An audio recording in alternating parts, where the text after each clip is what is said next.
जय हिंद दोस्तों, crypto learning Shashi इस यूट्यूब चैनल पर आपका स्वागत है। और आज हम लोग बात करने वाले हैं बजट 2024 के बारे में।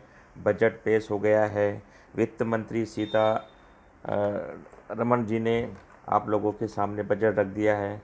अब बजट की कुछ खास चीज़ों पर हम लोग चर्चा करेंगे, क्योंकि बजट पर चर्चा करना बहुत ज़रूरी है। बजट में किस क्षेत्र में कितनी छूट मिली हुई है, किस छूट पे और टैक्स बढ़ा दिया गया है, छूट कम कर दी गई है, ज़्यादा हो गई, कम हो गई, इस विषय पे हम लोग चर्चा करेंगे। आज का विषय है कि बजट 2024 में क्रिप्टो इंडस्ट्री के बारे में क्या दिया गया है। तो भाई क्रिप्टो इंडस्ट्री के लिए बहुत ही मतलब समझदारी का काम किया गया है। नो चेंजेस, नो चेंजेस, कोई चेंजेस नहीं है। और इसको हमको लगता है कि वित्त मंत्री जी ने एक कोने में कर दिया है। कोई ज़्यादा निर्णय इन्होंने लिया नहीं है। और कॉइन डेस्क की इस आर्टिकल के माध्यम से हम लोग समझने का प्रयास करेंगे। तो भाई वित्त मंत्री जी ने तो बजट पेश कर दिया है। जैसा कि हम सभी जानते हैं कि 30% टैक्स, जी हाँ, 30% टैक्स लगाने के साथ ही बाइंग और सेलिंग पर 1% टीडीएस, टोटल 32%। तो ये 32% का जो टैक्स है, ये किस प्रकार से इस इंडस्ट्री को यहाँ से दुबई भागने पर मजबूर किया है, ये हम सभी लोग जानते हैं। अगर ये 30% टैक्स की जगह एक नॉर्मल टैक्स होते तो हम निश्चित तौर से समझ सकते हैं कि यह इंडस्ट्री इंडिया में बहुत तेज़ी से आगे ग्रोथ कर रही होती। लेकिन 30% प्लस 2% प्लस 32% इसके साथ साथ अभी जो जिस एक्सचेंज से हम बाइंग सेलिंग करेंगे, वो भी तो कोई ना कोई टैक्स लेंगे अपने से। तो इस प्रकार से देखा जाएगा तो तकरीबन आप समझ जाइए कि हम किसी भी एक्सचेंज के थ्रू जब बाइंग करेंगे, वो भी तो अपनी फ़ीस चार्ज करेंगे अपने से, तभी तो वो कमाएंगे। यहाँ पर हमने देखा है कि क्रिप्टो इंडस्ट्री और शेयर मार्केट इंडस्ट्री, इस पर हम लोग चर्चा करें तो बजट में लॉन्ग टर्म कैपिटल गेन पर 12.5%, जो शेयर आप एक साल से ज़्यादा समय तक अपने पास रखते हैं और उसे आप अगर सेल करते हैं तो आपको जो टैक्सेस लगे होंगे, ये टैक्सेस अब 12.5% लगेगा। शॉर्ट टर्म गेम यानी आज लिया 4 दिन बाद बेचा, 6 महीने के बाद बेचा, तो आपको 20% टैक्स देना है। टोटल इनकम का 20% टैक्स देना है। F&O में भी बहुत सारी चीज़ें हुई हैं। तो क्रिप्टो में भी हम टैक्स को अगर समझने की कोशिश करेंगे तो भाई P2P है, फ्यूचर ट्रेडिंग है। तो ITR 3 के अंतर्गत क्रिप्टो के इस बिल को इंक्लूड करना पड़ता है।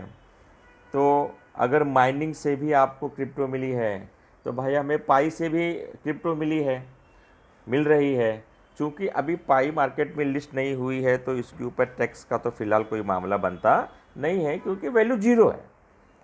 जब हम ट्रेडिंग करेंगे तब हमें उसके ऊपर लगेगा। तो अब क्या है, गुड्स एंड सर्विसेज पर भी आपको 30% टैक्स देना है।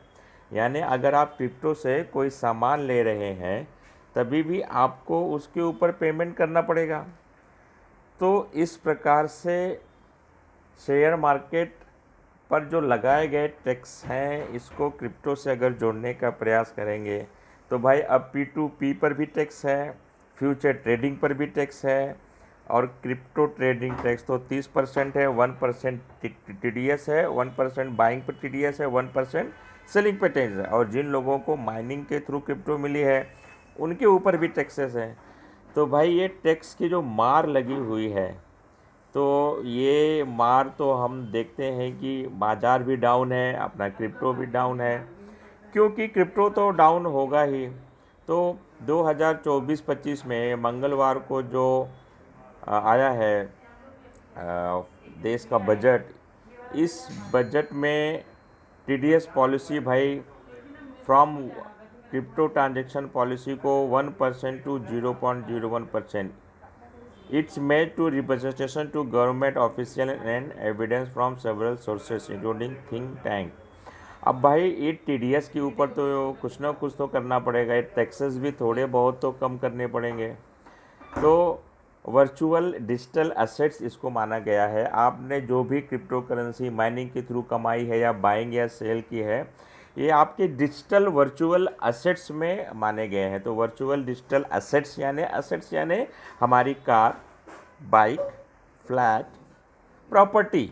एसेट्स यानी प्रॉपर्टी, ऐसी प्रॉपर्टी जो दिखाई देती है और ऐसी प्रॉपर्टी जो दिखाई नहीं देती लेकिन वो इम्पोर्टेंट होती है, मूल्यवान होती है, उसको वर्चुअल डिजिटल एसेट्स कहते हैं। तो क्रिप्टो को इस बजट में वर्चुअल डिजिटल एसेट्स में जोड़ा गया है। तो ये जो जोड़ा गया है भाई, तो इसको मैं तो यही कहना चाहूँगा कि इंक्रीज़ करने की बजाय टैक्स अगर डिक्रीज़ करेंगे। भाई देखिए, क्रिप्टो भी एक इंडस्ट्री है, यहाँ भी टेक्नोलॉजी है, मशीनें हैं, लोग काम कर रहे हैं, जॉब्स हैं, जितने भी एक्सचेंज हैं जैसे वजीर है, बाइनेंस है, ऐसे अनगिनत जो एक्सचेंज है, इन्होंने कितना एम्प्लॉयमेंट दे रखा है, कितना एम्प्लॉयमेंट दे रखा है। इसके अलावा जो बाइंग सेलिंग होती है उससे भी किसी को प्रॉफिट होता है, किसी को लॉस होता है। देखिए, किसी भी इंडस्ट्री को हम बुरा नहीं कह सकते हैं। क्या शेयर मार्केट में फ्रॉड नहीं होते? क्या और जगह फ्रॉड नहीं होते? क्या देश के हज़ारों करोड़ों अरबों रुपए को लेकर लोग भाग नहीं गए? भागे हैं। तो क्रिप्टो में भी, क्रिप्टो एक रिस्क फैक्टर बहुत ज़्यादा है। ऐसा अगर करेंगे तो, और टैक्स लगाएंगे ताकि लोग बिजनेस न करें, तो पूरी इंडस्ट्री को ख़त्म करने की बात हो गई, इंडस्ट्री को लॉस करने की बात हो गई। तो भाई एम्पावरमेंट है, एम्प्लॉयमेंट है, कैसे होगा? दोनों चीज़ें कैसे होंगी? तो क्रिप्टो में भी ट्रांसपेरेंसी आ गई है। अब पहले जैसा नहीं है कि लोग अंधाधुंध कुछ भी खरीदने जा रहे हैं। आज लोग क्रिप्टो में बाइंग करने से पहले ऑनर कौन है, ऑफिस क्या है, कब है, कितनी सब टोटल सप्लाई क्या है, सर्कुलेटेड सप्लाई क्या है, ऐसी बहुत सारी चीज़ों को हम लोग देखते हैं। मैंने अपने तमाम वीडियोस में बताया है कि टोटल सप्लाई और सर्कुलेटेड सप्लाई को समझना होगा। तो शेयर मार्केट और क्रिप्टो को एक दूसरे से अगर हम जोड़ेंगे तो increase in long term capital gains tax from 10% to 12.5% कर दिया गया है, और शॉर्ट टर्म कैपिटल गेन को 15% से 20% इस बजट में बढ़ाया गया है। अरे भाई 1% 2% बढ़ाओ ठीक है, 5-5%, 10-10% का जो है करेंगे तो रिटेल में इसको अब इसमें प्रॉफिट क्या होगा बताइए? मैंने 100 रुपये का शेयर लिया और 1 साल के बाद मैंने 120 रुपये में बेचा। 120 रुपये में आप 15% आप ले लेंगे। जब हम सेलिंग करेंगे तो एक्सचेंज हमसे ले लेगा, और जब आपका ये जो NSDL और CSDL खुलेगा तो उसका पैसा ले लेगा। तो हमको बचेगा क्या? क्या बचेगा? अरे भाई, गंगा नहाएगा क्या, निचोड़ेगा क्या? गंगा नहाएगा क्या, निचोड़ेगा क्या?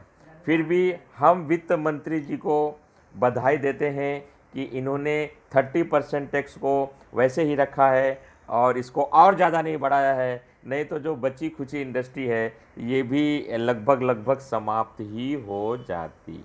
तो हम तो यही चाहेंगे कि आगे चलकर जो 30% टैक्स है इसमें कुछ ना कुछ कमी आए, और जब इसके अंदर कुछ कमी आएगी तो क्रिप्टो इंडस्ट्री भी आगे चलकर धूम होगी। क्योंकि आगे चलकर हमें पता है कि देखो, गुड्स एंड सर्विस पे भी अपने को टैक्स देना है। अब 6.5 करोड़ से ज़्यादा लोग पाई नेटवर्क से जुड़े हैं, पाई कॉइन उनके पास है। अब वो पाई कॉइन से अगर गुड्स एंड सर्विसेज लेंगे, खरीदते हैं, तो भाई अगर मान लो मैंने 100 रुपये का सामान खरीद लिया पाई कॉइन से, अब उसके ऊपर जो गुड्स एंड सर्विसेज 30% है, तो ये 30% पेमेंट अगर हम इंडियन करेंसी में देंगे तो ऐसे तो वो सामान हमें तो बहुत महंगा पड़ जाएगा। इसको समझना पड़ेगा भाई। अब पहले हमारे पाई का उनको लॉन्च तो होने दो, उसके बाद ही ये सब समझा जाएगा। तो भाई जिस प्रकार से कोई टैक्स नहीं लगाया गया है, अनचेंज रखा गया है, इसके लिए वित्त मंत्री जी बधाई के पात्र हैं। उनको हम हमारे चैनल की ओर से बधाई देते हैं, और हम रिक्वेस्ट करते हैं कि आगे चलकर आप जो है इसके अंदर टैक्स कम कीजिए, इस इंडस्ट्री को जीवित रखिए। ये भी एक प्रकार का रोज़गार है। आपको भी, गवर्नमेंट को भी टैक्स मिलेगा, गवर्नमेंट भी पैसा कमाएगी, लोग भी पैसा कमाएंगे। जियो और जीनो दो की जो पॉलिसी है, इस पॉलिसी को आगे बढ़ाना है। तो उम्मीद करते हैं कि आगे आने वाले बजट में इसके ऊपर टैक्स की मार थोड़ी कम होगी, और इस इंडस्ट्री में काम करने वाले लोगों के लिए भी गुड न्यूज़ आएगी। इन्हीं बातों के साथ क्योंकि हम ज़्यादा इसके ऊपर बात नहीं कर सकते क्योंकि अपना क्रिप्टो का चैनल है। तो भाई कोई टैक्स में बदलाव नहीं हुआ है। आप समय पर 31 जुलाई से पहले आपने बाइंग सेलिंग की है, P2P किया है, क्रिप्टो ट्रेडिंग आपने की है, क्रिप्टो से गुड्स एंड सर्विसेज खरीदा है, तो भाई चुपचाप टैक्स भर देना। नहीं तो 21/C, 2071/B और 2-3 ऐसे चीज़ें हैं। तो भाई ITR 2, ITR 3 आप अपने अकाउंटेंट से, आप अपने CA से मिलकर आप अपना इस कार्यक्रम को संपन्न कीजिए और ईमानदारी से जिए, क्योंकि टैक्स से ही गवर्नमेंट चलेगी, देश चलेगा। तो हमें टैक्स देना है, देश को मजबूत बनाना है, देश के लोकतंत्र को मजबूत बनाना है। तो आप सभी ईमानदारी से अपना टैक्स भरिए। जय हिंद दोस्तों। चैनल पर अगर आप नए आए हैं, पहली बार हमारा वीडियो देख रहे हैं, तो चैनल को बातें समझ में आती है तो चैनल को लाइक करें, सब्सक्राइब करें, शेयर करें। जय हिंद दोस्तों।